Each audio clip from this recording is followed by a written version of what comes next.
In the next 9 minutes, I'm going to show you the hidden pattern that separates every billion-dollar startup from the ones that quietly disappeared. And the surprising truth is, it was never about the idea. In 2009, Airbnb's founders were so desperate for money, they sold custom-designed cereal boxes, Obama O's and Captain McCain's, just to stay alive. They made $40,000 from cereal boxes. The company that would eventually be worth $75 billion was packaging breakfast food in their apartment to make rent. And they're not alone. Jeff Bezos started Amazon in a garage. Steve Jobs was fired from the company he built. Reed Hastings launched Netflix by mailing DVDs in red envelopes, and Blockbuster's CEO laughed him out of a meeting. We are obsessed with the arrival story, the IPO, the magazine cover, the Forbes list. What we never see is the 5 years before all of that. The rejected emails, the maxed credit cards, the months where the founders genuinely did not know if they'd survive another week. The myth of the overnight success isn't just inaccurate, it's dangerous. Because it makes the journey look instant when it was actually brutal. And it makes people quit right before the breakthrough they were building toward. There is no overnight success. There is only work that happens in the dark, before the spotlight finds you. In 2004, 2 Harvard students had an idea so specific it almost seemed too small to matter. Not a social network for everyone, a social network just for Harvard, then just Ivy League schools, then universities. The product's entire strategy was built on the question, what do people want right now so badly that they're already doing something inefficient to get it? That's the question that Y Combinator, the world's most successful startup accelerator, runs on. Not, what could we build for people? What do people already want? Most founders make the opposite mistake. They design a product for everyone, which means they design it for no one. They imagine the billion-user version before they've tested whether 10 people actually care about what they're building. The best startup ideas look embarrassing on paper. Uber was an app to book black cars. Spotify was a way to listen to music you don't own. They sound trivial until you've lived in the world where they exist.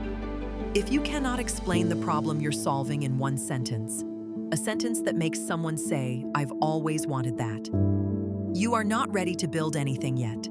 Go back to the problem. Stay there until it's obvious. Brian Chesky, the CEO of Airbnb, would personally show up at the apartments of his early hosts in New York. He took their photos himself. He gave them pricing advice. He sat with them and talked about what made a great guest experience. None of that scaled. It couldn't. But that wasn't the point.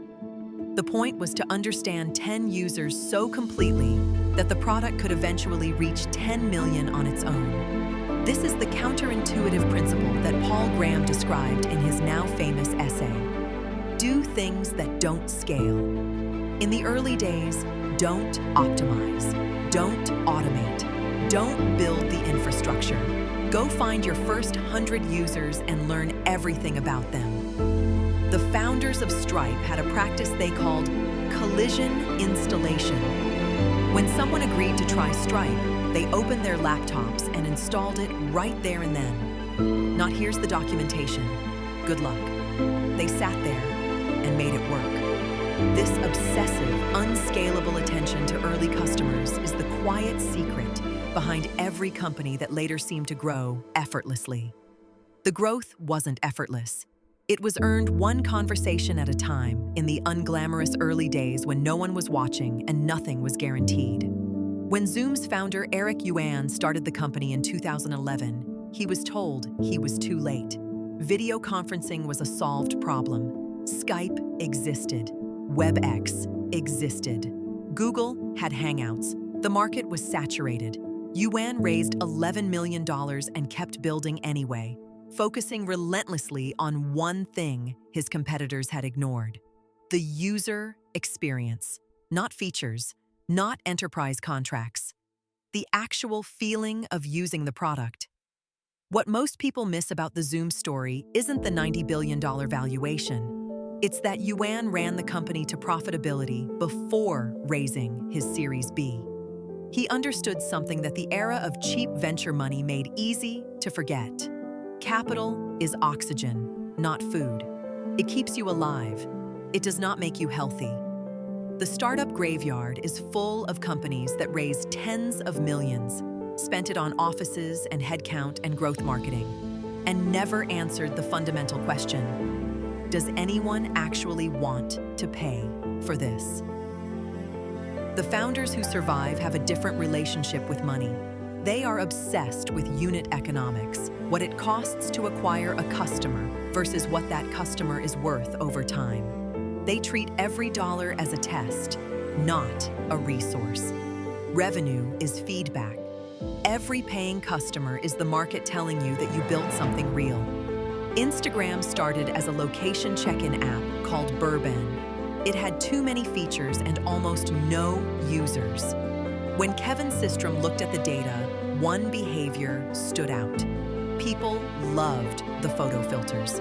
Everything else they ignored. He cut most of the app, kept the photos. Instagram launched and hit 1 million users in less than 3 months. Twitter was a side project inside a failing podcasting company. YouTube began as a video dating site. Slack was built for an online gaming company that never took off. The pivot is the most misunderstood moment in startup history.